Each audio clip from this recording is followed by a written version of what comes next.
Hi, Papa Tom here again. Well, we've gone through, let's call it a puzzle. Today we're going to put that puzzle together with all the pieces that I've given you to date.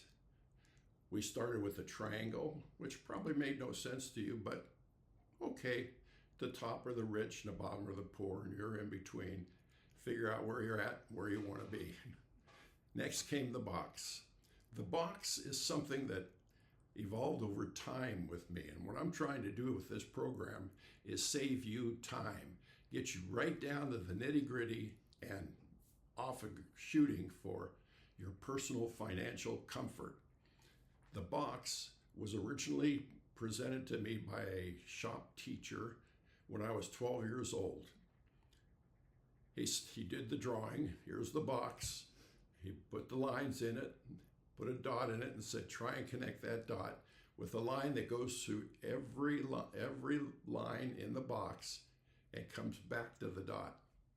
And as you found out, it wasn't possible. So you were trapped in that box. Then we went on and on and on and on and on with various pieces of the puzzle. Today, I'm going to put those pieces together towards one thing, and that is your goal. Your goal and how you go about achieving it.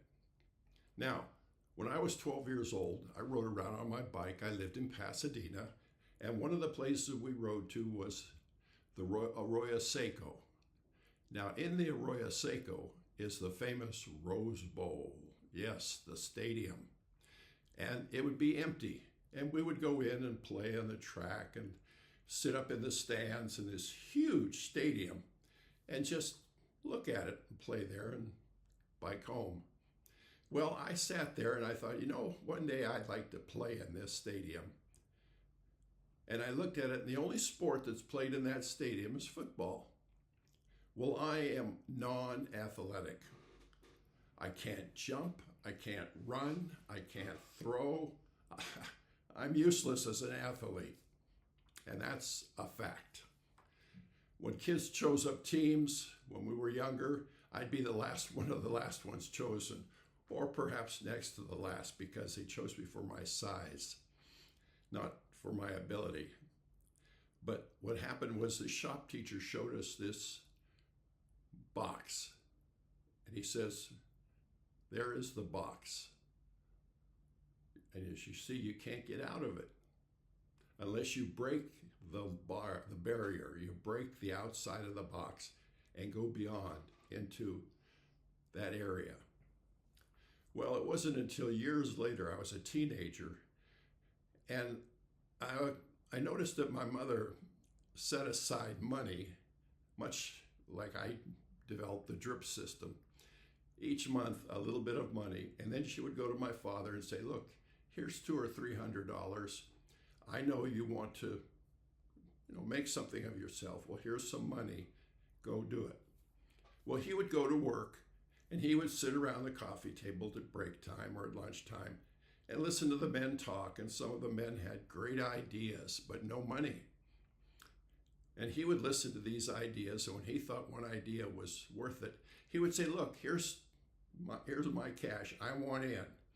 Use this money to further your idea, and I will be a partner of yours. Well, naturally, you know what happened. The money was gone, it was spent, and my dad would come back and the guy'd say, well, that wasn't enough money. We need much more money. We didn't have enough money. We spent that money, it's gone. You are out your money, but I still have my idea. So that's when I realized my dad was trapped in a box. He would have the money and didn't know what to do with it. So he would give it to another person with an idea. And that person was trapped in a box because they had an idea and didn't know what to do with it. They were both trapped in a box. What they had to do was learn how to get out of it. Thus brings us our puzzle and the pieces that go together to make up the puzzle. Well, let's go back to the Coliseum. I sat there and I thought, okay, I would like to play here one day in front of a crowd. I would imagine that as a young child. And I thought to do that, I'd have to play the only sport that was played in the Coliseum, football. So when I went back to school, I got on the football team. I told you I had no athletic ability. We had, by school rules, if you went out for a sport, they had to take you. Well, I went out for football and I had no athletic ability. We had 100 boys on the team and I was number 100. That's how bad I was. But I stayed with it. I learned how to roll when you're tackled. I learned how to tackle. I learned the positions of the team. I learned all about football. But I never played it because I was bad. So I got transferred to another school. Like I told you, I went to 5 high schools. I moved from Washington to Wilson. I believe it was Wilson. Anyway, I was still on the football team. Number 100. They had 100 students and I was the last one on the team. Well, as it turned out, at the end of the season, all the teams went to the Rose Bowl, all the high school football teams, and 2 played a quarter. 8 schools, 8 teams. We were in the last quarter. So our team was out there playing the last quarter of the game in the Rose Bowl, and the coach said, okay, who hasn't been in the game? Well, I knew how bad I was. I didn't say a word. I just sat quietly on the bench. And some of my friends, God bless them, said, Barron hasn't been in. The coach said, okay, Barron, come here. Go out there and you're right tackle. Tack that guy on the shoulder. He'll come out. You'll go in his place. So I ran out on the field in the Rose Bowl. I went in the huddle. The guy mumbled something. I have no idea what it was. I went to my position. I knelt down. I looked across, and there was an old friend of mine from the previous school I'd gone to. The gun went off. The game was over. I had played in the Rose Bowl. How did that happen? It was all up here in my mind. The mind is a tremendous, tremendous asset, a fabulous asset. Don't ever forget that. And you have a mind. So we took where we wanted to go in the triangle. We broke outside the box. And we took the rest of the elements and put them together. What did we do? We formed a goal. What is your goal? Okay? Once you establish your goal, you have a short-term goal of 1 week. You have a longer goal of 1 month. You have a longer goal of 1 year and a lifetime goal. Now, one goal feeds the next. You don't have, well, I want to be a champion skier in 1 week, and I want to be a truck driver in a month, and I want to be a skydiver. No. They have to all go towards the one ultimate goal. So what do you do in 1 week if you want to have a lot of assets in a year? You turn to the drip system. You put in so much money a week in a bank account, and that bank account is to make you feel good. It's called a feel-good account. You never, ever, ever touch it. Even if you have nothing and you need money, you don't touch that account. What would you do if you had nothing? You would go home, you would sponge off your folks, they would feed you, they'd give you a place to sleep until you found work and start earning money again. Then you continue feeding the drip account. But you never touch that account. Then at the end of a month, at the end of a year, you have a substantial amount of money in that account. Now, when you open that account, check with the bank. Some banks charge you Now, yeah, you heard me right. They charge you for having a savings account at their bank. If you don't want to do business with them, go to another bank. There are many, many, many banks out there. Find a bank that will accept your savings account. And each week you put money in that savings account and it slowly grows. Now, your parents have always told you to have a rainy day account. That's fine. That's a separate account. You put money in that in case it rains. And believe me, it always rains. When you expect it to rain, it always rains. But you never touch that feel-good account. You use the rainy day account. And if it doesn't rain, good. You have two accounts that are growing. Now, when you have enough money, you then think of your ultimate goal. And that is to put that money to work for you, as I said earlier. So the first thing you do is you think of a stock account. Okay, watch now when you go into a stockbroker. You walk in the front door, and then more than likely they'll give you a brand new salesman who's just got hired on. He's hungry to make a living. So he's going to try and sell you what makes him the most money, which is usually an investment in an oil drilling or a construction, some project that they have going on that they're selling stock in. No, you pick the stock. You pick a stock that has paid a dividend for at least 50 years, and they normally sell in lots of 1,000. No, you don't have to buy 1,000 shares. You can buy one share. So you take part of your feel-good account and buy some stock. You buy the Southern California Edison, just comes to mind. But any electric power company, the government tells them how much they can make as a profit and how much they must pay in dividends to their stockholders. So you know it's a safe stock, it pays dividends, put your money in there. Now you are becoming a wealthy man. You control that money. No one else does. The government doesn't, an employer doesn't, nobody but you.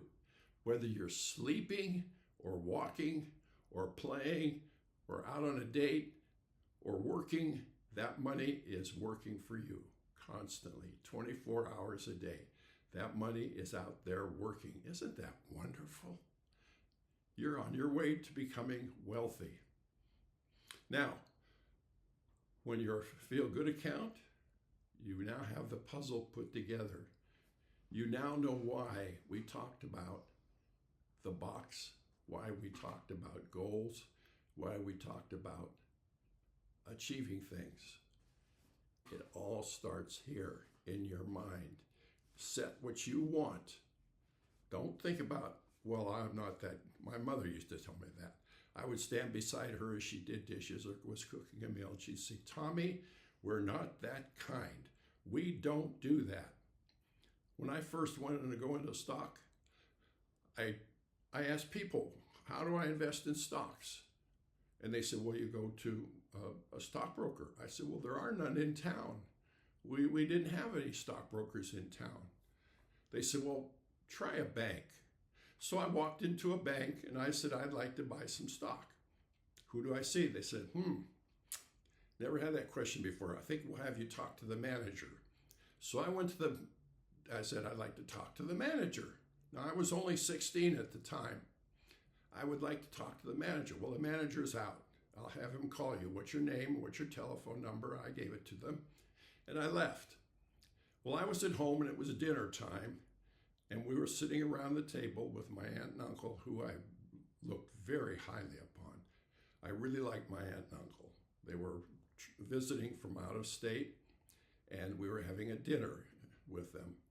So Dad was sitting at the table, my aunt, my uncle, my three sisters. My chair was there, my mom's chair, and the phone rang. And Mom answered it. And she said, yes. And he said, this is the local bank manager. I got a call from Tom Barron. He wants to buy some stock. and I would like to talk to him. And she laughed and said, no, my son isn't old enough to buy stock, and hung up. And then she laughed in front of this whole table full of people I respected and said, imagine Tom wants to buy stock. Ha, ha, ha. There was Mom. We're not that kind. She humiliated me in my mind, but I wouldn't let it stop me. I hung my head. I ate dinner. I kept quiet. I left. Later, I didn't buy stock then for months. Why? Because I was drawn back inside my box. I was humiliated. I felt terrible. But you remember this program. You go back to that bank and tell them you weren't home at the time. Is the manager in? I want to talk to him. I want to buy some stock. Yes. And he will tell you, well, you have to go to this place or that place or what. He'll tell you what you have to do. And you say, fine, how much money will I need? You'll need $17, $30, $100, whatever it is. Take a portion of your savings and buy several shares of stock. That's what you do. That's the puzzle coming together. That's your taking the next step towards becoming wealthy. You now have a savings account, a feel-good account. You now have stock. So you are a stock owner, and you have a feel-good account, and you're using your head. You're thinking, what do I want? Set it in your mind. See yourself living in a beautiful home, having a check delivered to you where your money is working for you and sending you a check, which if you need the money, fine, go out and have a good time. If you don't, put it in your feel-good account and let that grow and grow and grow. And you know what happens when you let it grow? Those checks get bigger and bigger and bigger. And one day, you don't need to work. Yes, that's the truth. You don't need to work. That's how these pieces of a puzzle that I'm giving you, when put together, bring about your wealth. And that's what this program is all about, building your wealth from scratch. Remember, when you set your goals, you're like a captain on a ship. You're not looking at the bow of the ship where it's going in that vast ocean. You're not looking at the water. The water is everywhere around you. You're looking at the horizon, and that is where you're going. That is your goal. So your goal is the horizon. The bow of the ship is your month. You're standing at the helm. That's your week. And you set your goals. If you want to reach that portion of the horizon, you then have to turn the steering wheel towards having a feel-good account, opening a stock account, opening a retirement account next. Then when the stock account gets to a certain amount that you've laid out, you said, when I have $500 in the stock account, I'll then open a retirement account, and I will put money in that account. And for that, you go to a bank, and they will explain to you the different types of accounts. Now, the government controls your retirement account, so you're relinquishing a little bit of your personal accounting to the government because they control that to a degree. But the stock account, they do not. So now you have a feel-good account, a stock account, and a retirement account. You are on your way to becoming wealthy. And the more and more dedicated you are, and the more you think about it, what you want, your long-term goal, you will achieve it. That's a promise. Okay? This is Papa Tom saying, good luck. I hope the pieces of the puzzle fit. I hope your puzzle works out for you. And God bless.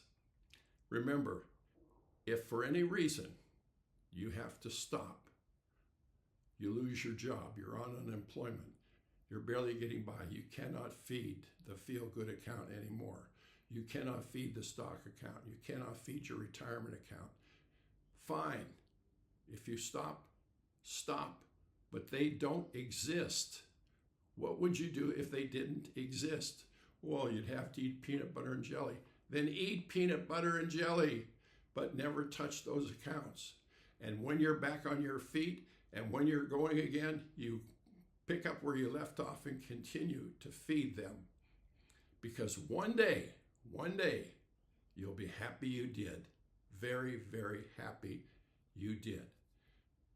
So, take care. God bless.